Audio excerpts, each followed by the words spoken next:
All right, we are back on Kairos Junction, LE.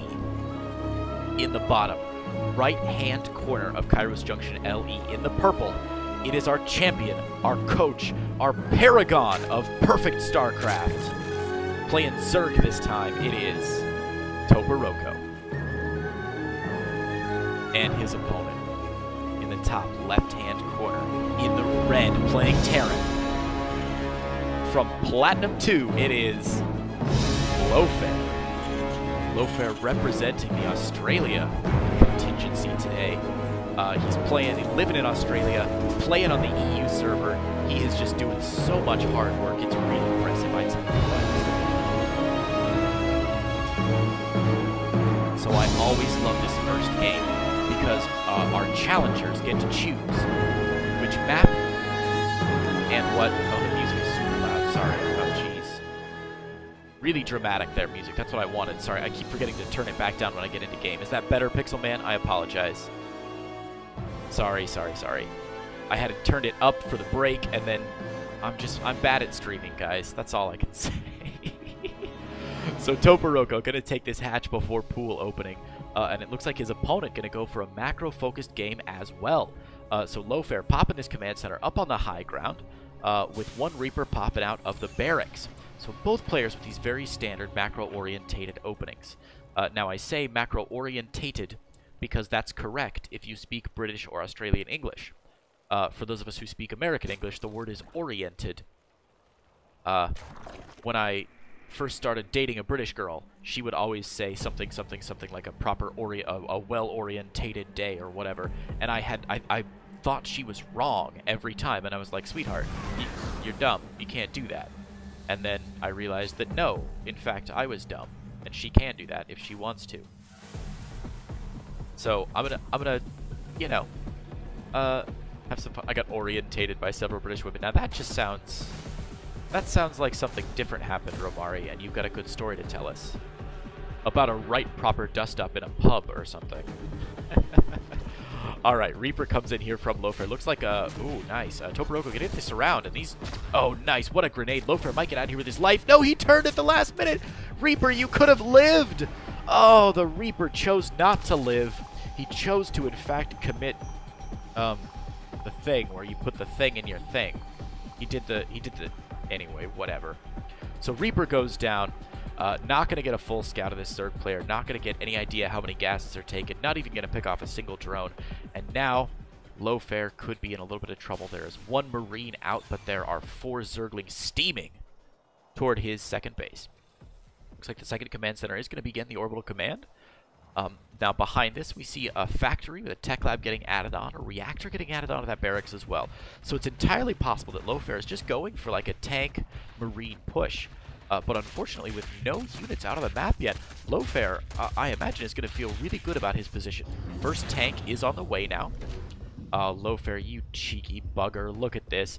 Leaving his Zerglings underneath there so he can't even land the command center. Going to force his opponent to come out and sweep him out. There we go. So the 4 Zerglings are going to leave and head back home. Lofare, pardon me, Toperoco, content just to sit back home and drone. We see, aside from those, a couple of Zerglings here, not a whole lot of army supply on the map for Toperoco. Look at all these queens everywhere. This is something we see a lot, especially in these lower level matches, that really makes a difference when you get up to Masters level. Look at this. Toperoco is 4 minutes into the game, and he's got like 4 queens out on the map already. And when I watch like bronze, silver, gold, platinum level players playing Zerg, a lot of times they skimp on the queens. You know, they get the one at each base just for the injects, and then nothing else.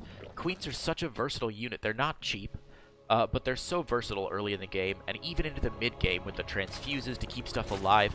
So many younger players, younger I mean like lower league players, tend to skimp on the queens, I think. And I know it's tough to keep producing queens, especially when you want to get more drones out, you know, get up to that 60, 70 drones, and then just start pumping out army supply. All right, nice little pick off there. Lofare going to use a scan to pick off that queen. Now, we did see Lofare scan earlier, and he did get a good sight on what was going on. He saw that Baneling nest going up. Wow, macro hatch here for Toperoco, who must not feel good about the amount of larva he's got available to him. Cranking out a lot of Zerglings. Looks like he wants to stay on Zerg Bane here for a while. A great scan by Lofare. Gonna see the 4th base of Toperoco, so he knows that he's up against a player with a lot of money. And if we look at the income tab, we can see exactly how much a lot is. 1,500 more minerals per minute than his opponent. That is a lot of money.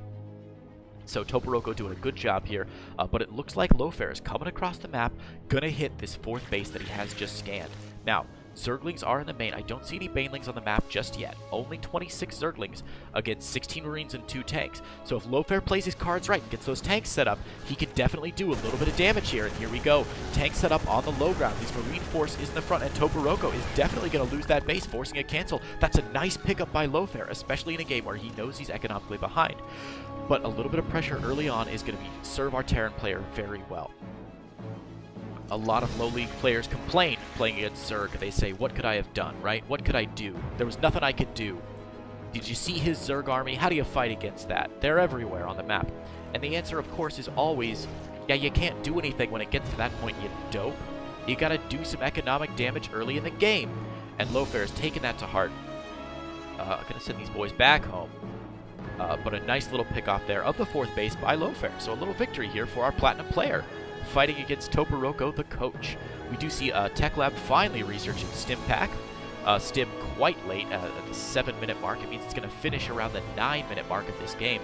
And not having Stim against Zergling Baneling is a death sentence. Those Banelings, which are going to have speed here in about 45 seconds, are going to do incredible work against this unstimmed Marine army. Now, the Marines do have combat shields, which is great.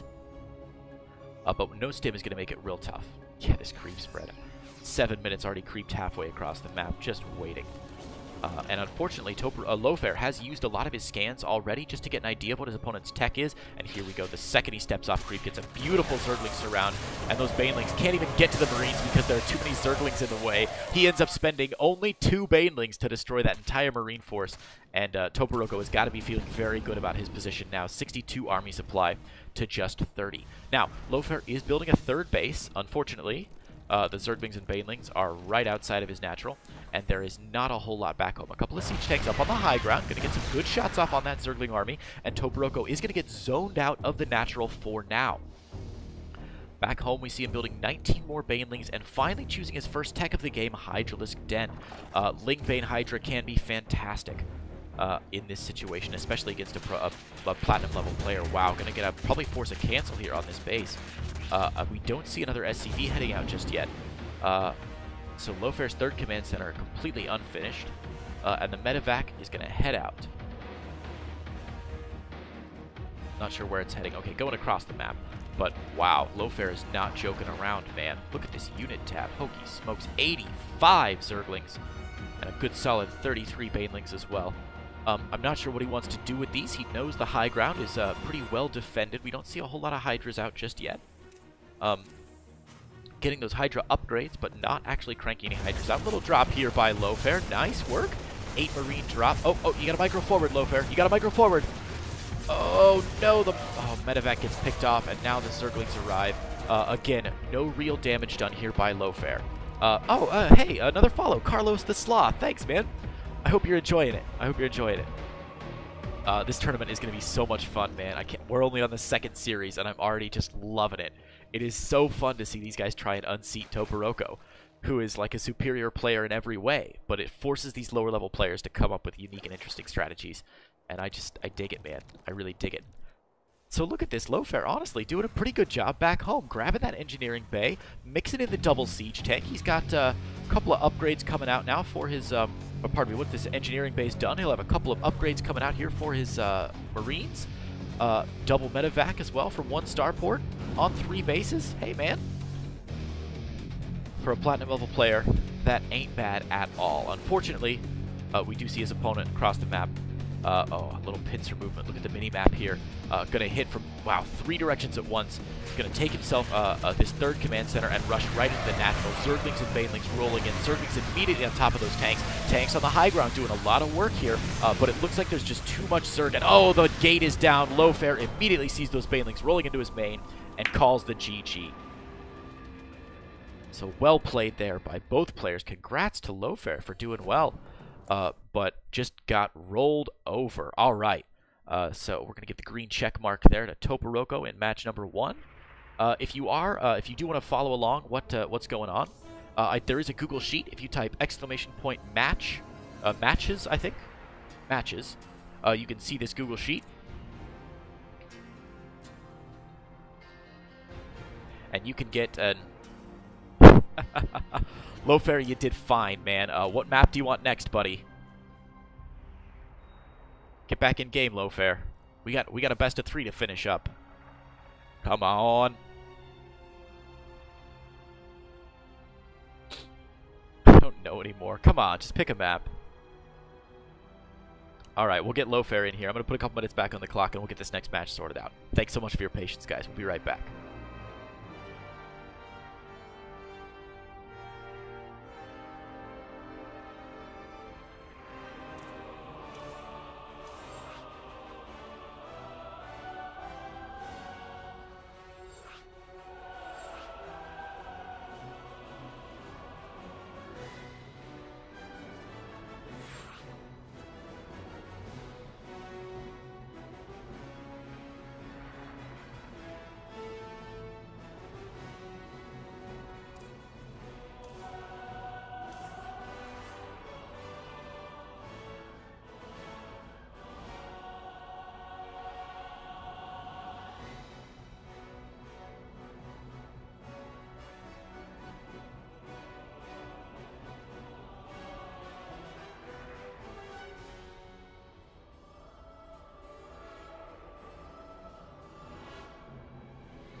All right. As Matthew McConaughey famously says, we are back on to map number 2. Going to be going on to Port Alexander LE, which has been chosen by our interminable Terran player, Lofare. Here we are with our winner and still champion taking a 3-0 map score today. The coach... the coachess of the mostest. I don't know.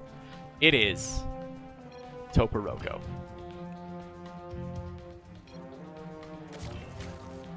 And his opponent in the bottom left-hand corner. Bottom right-hand corner, that one. Right. It's right for me, but it looks... You know what, never mind. In the bottom right-hand corner. In the red, playing Terran. Coming off of, honestly, a pretty respectable game against a Masters-level player. It's Lofare, baby. Look at him go.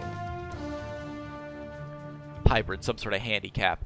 I agree. Handicap would be pretty cool. What we are doing is the challenger players, so the diamond and platinum level players, they do get to choose the first map, and they get to choose what race they want to play against.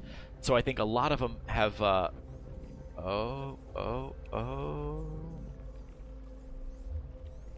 So I think a lot of them have a little bit of advantage, at least in their first game.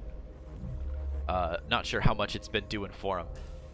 But we see some cheese coming out, baby. Lofare with 1 barracks at home and 1 barracks way out here. All right.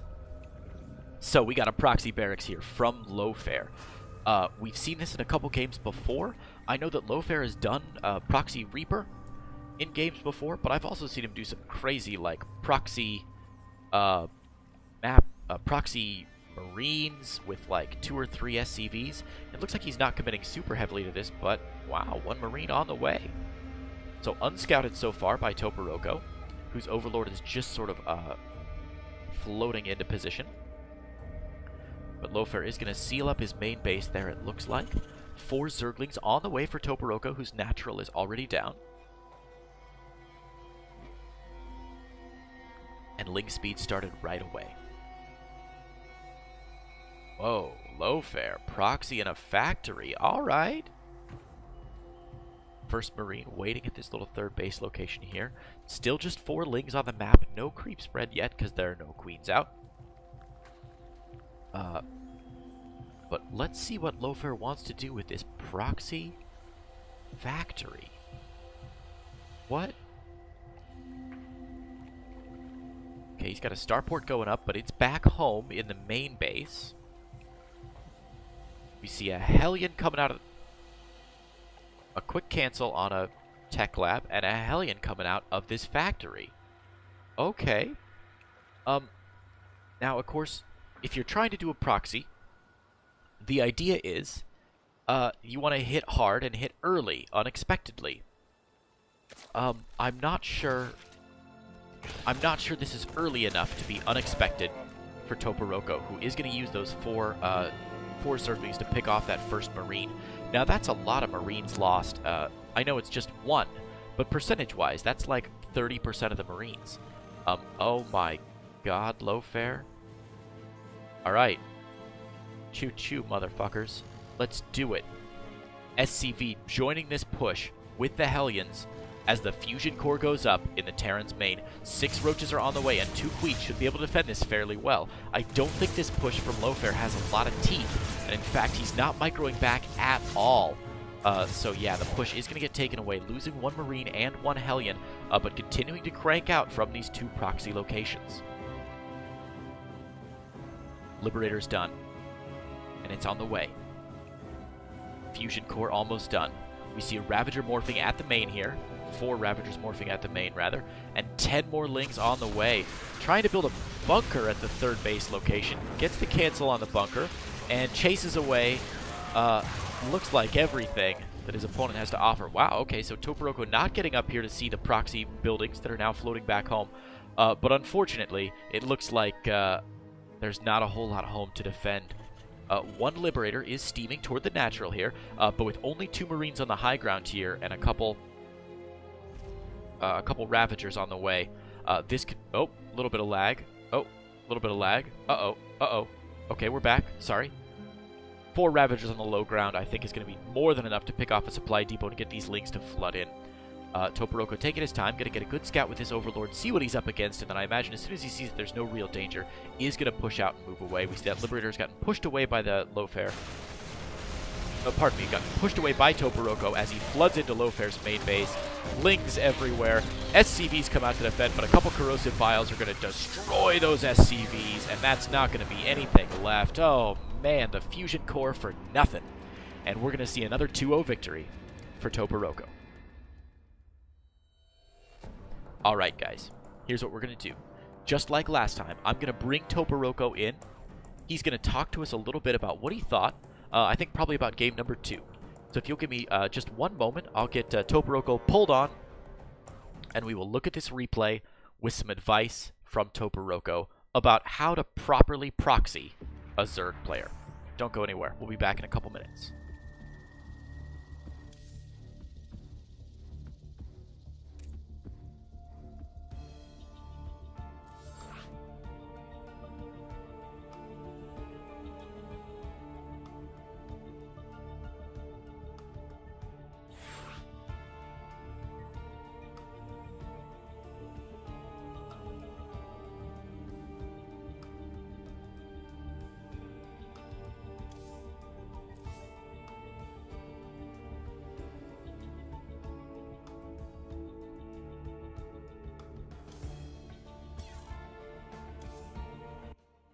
Hello. Yep. No.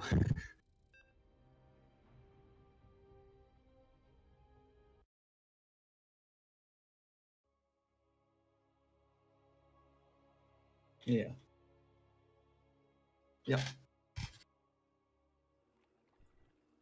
All right, boys and girls, I am back, and I have with me Toperoco, the master himself, on the line. Hello.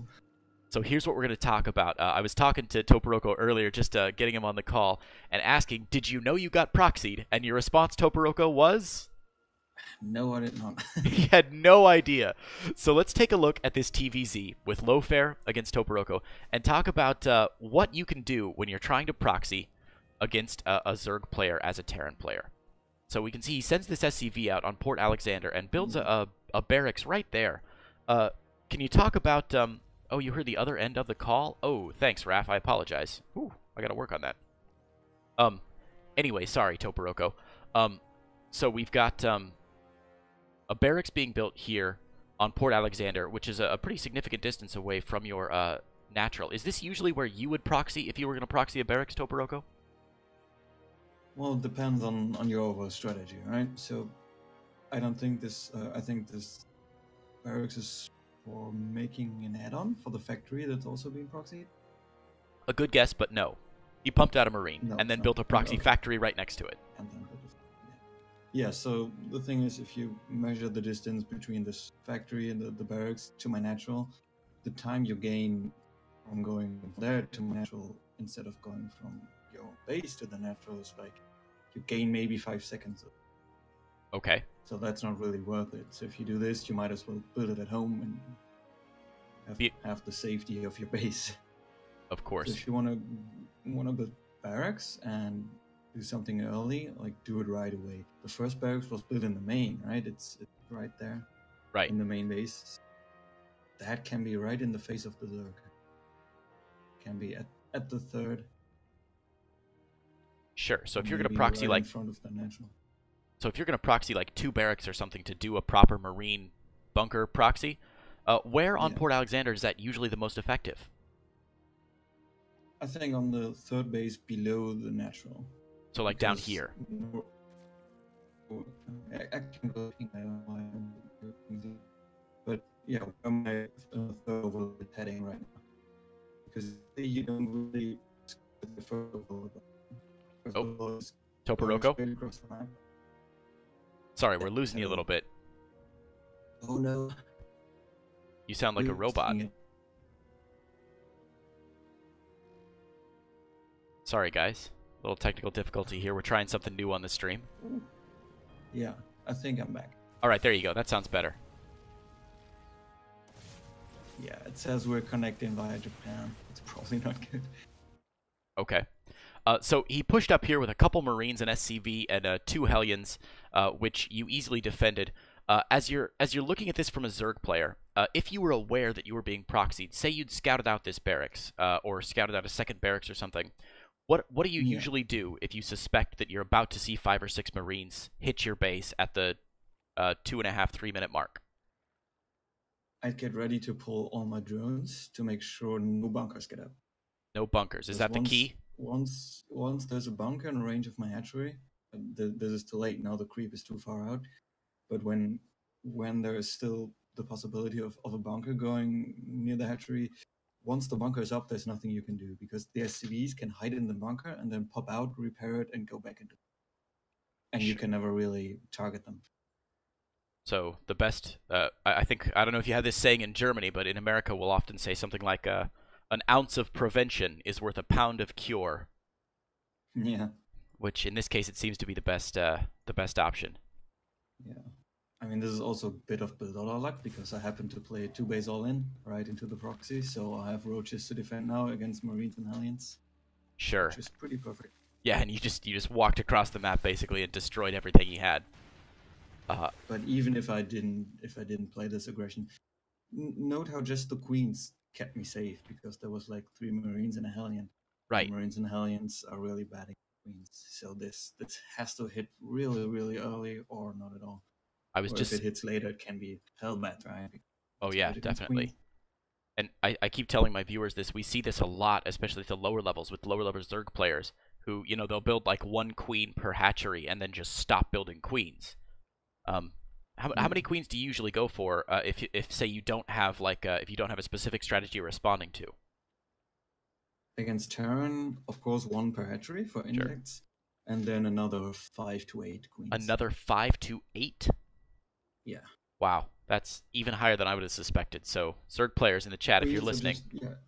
They're just really nice against these early Terran aggressions. Doesn't matter if it's Hellions or Banshees, Liberators. Every early aggression is strong against Lings and weak against Queens. That's why you try to not make Lings and invest the lava into drones instead and make Queens, because Queens are better on the defense and Queens don't cost lava. So beautiful. Queens are win-win. better on the defense and don't cost larva. I love it. All right, Toperoco, thank you so much for your insight. I'll let you go here, and we'll get set up for the next match, which you're going to be playing Zerg against a Protoss player, J-Hexmo. Good luck. Ah, sounds interesting. Thanks. All right, see ya. All right.